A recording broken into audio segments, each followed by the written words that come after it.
Okay, and we are back. Hello. Hello there. Welcome back to the Creative Spark. It has been a minute. It has been a hot minute. Come say hello, Baba. Look at this baby. Hello. She looks thrilled, doesn't she? Hiya. Mwah. Anyway, we are back after a 2.5 month, almost 3 month hiatus. Unintentionally, I've not posted a video since April. I want to say early April was the last debrief on my 52 movies in 52 weeks. And honestly, I have fallen behind. Not completely, but I'm definitely about 3 to 4 movies behind schedule. I mean, I keep putting a lot of pressure on myself, but at the same time, I'm like, I have time. We've got 6 months left of the year. A couple of weeks, I watched 2 movies. I will catch up.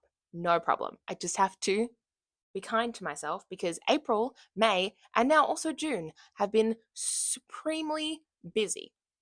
There's just been so much going on, and I haven't really had time to sit down and create content. But we're back.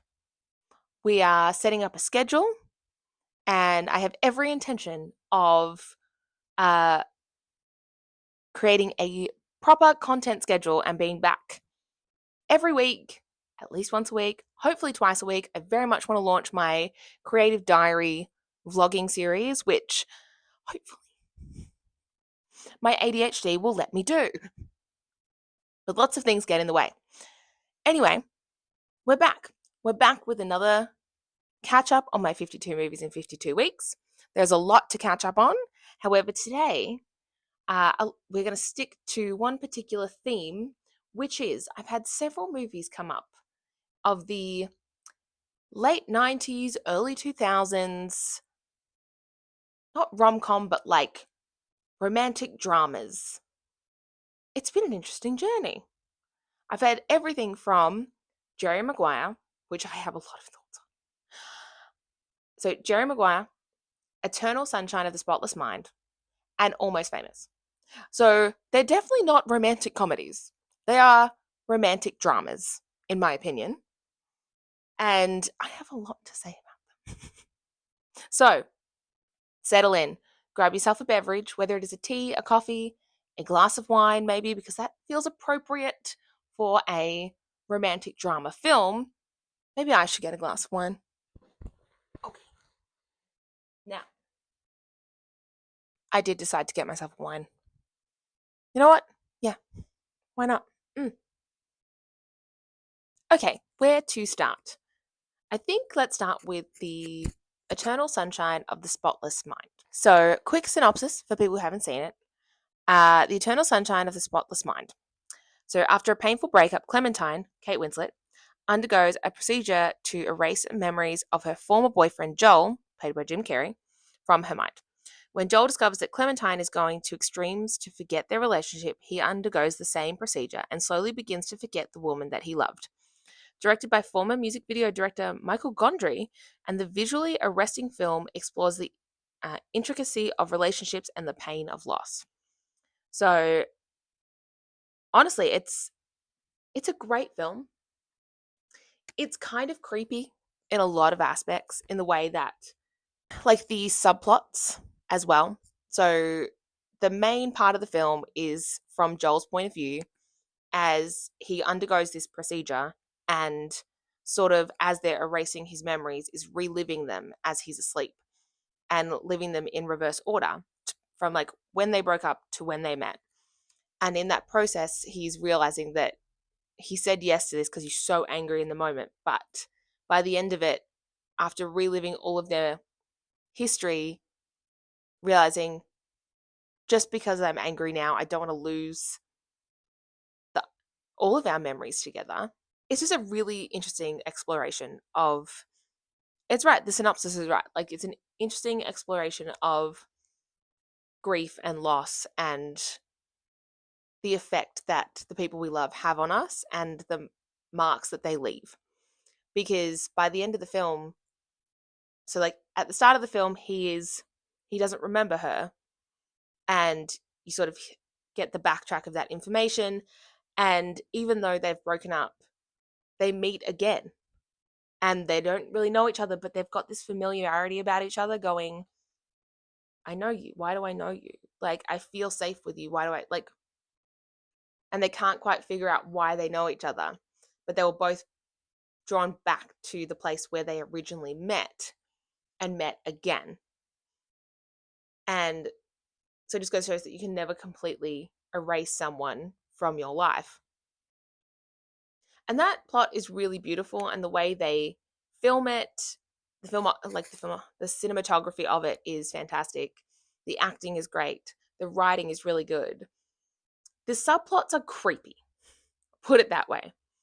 Like, it is early days, Mark Ruffalo and Kirsten Dunst, and then also Elijah Wood, who, outside of Frodo, is kind of creepy in all of his roles. Poor guy. I think it's his eyes. He just plays creepy really well. And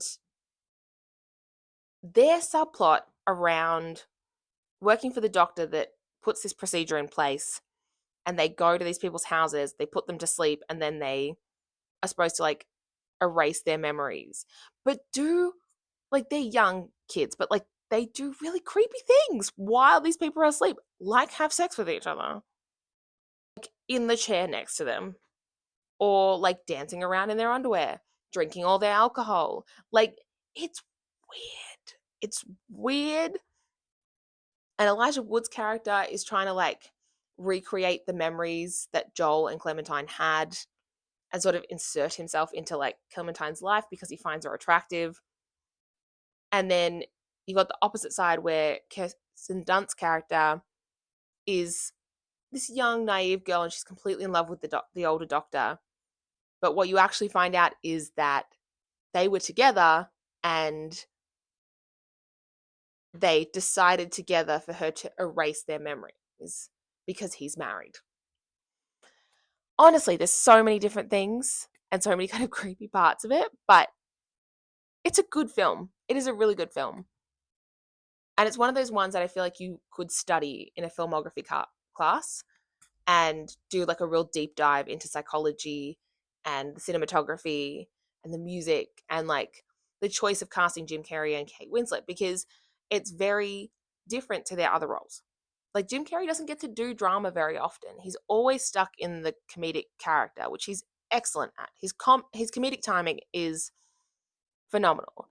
But I feel like he just doesn't, besides that, and like I'm obviously going to watch Truman Show, so I know he's got a little bit of drama in that, and he has his moments, but he just doesn't like. This is a really kind of much more drama based, like serious role for him, and he's really good. He's a great actor, Jim Carrey. He's very underrated when it comes to drama. And Kate Winslet obviously is used to playing these. At that point, was very much the ingenue, very much like the leading lady, but she did all the, between like Titanic and Sense and Sensibility, like that kind of vibe. Whereas this girl is a lot more gritty. And it's interesting because grit doesn't really work on Kate Winslet. She's one of my favorite actresses, but sometimes when she tries to play like kind of gritty evil, you're a bit like, I'm not sure. But she's great in everything. I can't fault her. Even her like not great stuff where it's not her strongest work is still great compared to a lot of other people's subpar acting. So yeah, I thoroughly enjoyed it. And I'm glad I watched it. Righto. Let's get into Jerry Maguire. I'll keep it short. I'll keep the rant short. I did not enjoy this film. Straight up. And like, I don't particularly like Tom Cruise in general. Not a big fan of his films. So that probably didn't help the situation. But that film has not aged well. I'm actually so glad that I watched it in my 30s with some lived relationship experience under my belt, because, oh my God, no. Like, just the nature of their relationship is just a huge red flag. Like, the whole concept at the start of the film is that he doesn't know how to be alone. So he constantly ends up in these relationships and these relationship cycles. And when he's at his lowest, he still can't be alone. So he sort of ends up in a relationship with this girl that he works with, Renee Zellweger, who is clearly in love with him because he's like the rich, handsome guy. And she knows. Like, the whole concept of the film is that she knows he's just not that into her. He's, in his mind, settling for her because he likes her kid and it's sort of a ready-made family and she's there. This is the vibe I get, right? So she decides to leave with him when he gets fired from his job, and like, I get it. She was there for him when no one else was. She stuck around. She helped him create this new side of his business. Like, she's great. He's the problem. You had me at hello is the most BS line because he did not show up for her. She finally went, this is not enough for me. The fact that you're settling for me is not enough for me. And walked away. And all he had to do was walk back in, say some grand speech about how he was going to be different. And you had me at hello. No. This is how we got here in 2025 with these, like, the 90s and 2000s rom-coms, like romantic movies, teaching us that these bad boys or like mediocre men with like that we can change them. We can make them like we'll be the ones that's the exception to the rule. We'll change them, we'll make them better. Or you'll just settle for less than you deserve. No.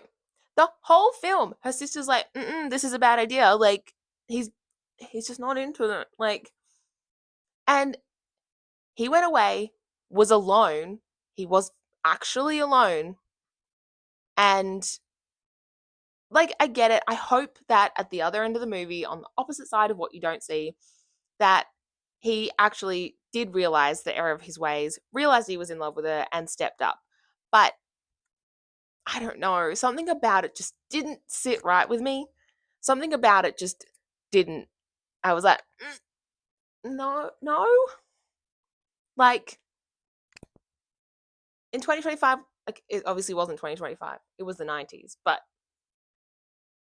we don't settle for mediocre men anymore. Not walking the walk. They say all the important things. They say all the things you want to hear. And then they do not actually show up for you. So I didn't enjoy Jerry Maguire. The best part of that film was Cuba Gooding Jr. and Regina King and their relationship. And I understand that was probably the point. Like, they are what a relationship should be like. They are partners. They're in it together. They're just deeply obsessed with each other. And they were like best friends. And I loved that dynamic. I loved it. And I got the point. That was the point. Like, they were the example for what Jerry was supposed to be aspiring to and what he should be looking for and what he should want. But I don't know. The movie, it just didn't sit right with me. Maybe I'm too cynical these days. I don't know. But the whole thing, I was like, no, just no. Last film for this particular video, I watched Almost Famous. I can't believe I've never seen it before. Honestly, it's one of those films that. Excuse me? I can't believe I've never seen Almost Famous. It's one of those films that I feel like is talked about so much and used to see on all those like TV shows where they do the top 10 like 50 films, or like they do the top 50 best kisses or like best scenes, or and I feel like I just heard so much about it that I felt like I'd watched it. And honest to God, spoiler alert if you haven't seen it, the way everyone talked, I thought that Kate Hudson's character died. I honestly thought that she died because everyone's always talking about the fact that she takes her own life. And I'm like, I didn't realize it was an attempt. I thought it happened. So that was fascinating to experience. I was like, oh yeah, okay, it's happening. Wait, she's not dead? I was like, oh, oh, well, that's a nice little it's a nice little twist right there. I will say I'm realizing how much I love watching films set in like the music industry in the 70s.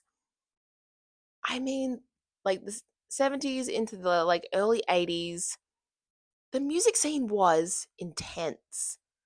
And the way it's talked about and the way it was experienced, and obviously you don't,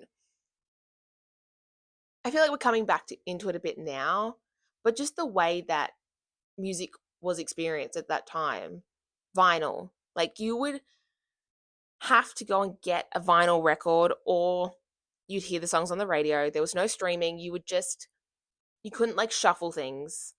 You would get your record, you would have to put it on, listen to it in its entirety. Like you could obviously pick where the songs were, but like you would listen to an album as it was intended. People would curate their music the way Taylor does. Taylor can like curates her music now, and I feel like we're getting back into that kind of phase of music. People are really coming back into curating their albums.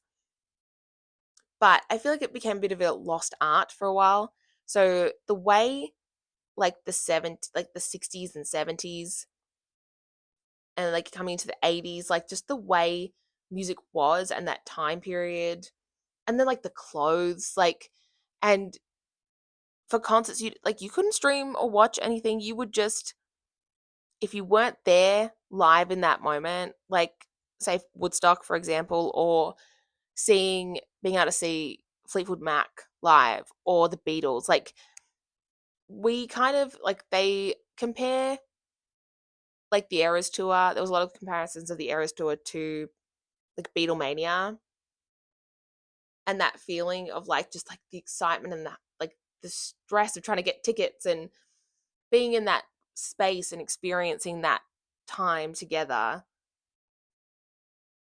I really enjoy watching movies and TV shows about that time period, about music in that time. Like I just deeply love Daisy Jones and the Six. Like I read the book back in 2019, and I really enjoyed the book, but the TV show took it to another level. That music, I have that album on vinyl. Like I listen to it all the time. It's been 2.5 years. I'm still deeply obsessed with that show. Like it was so well done.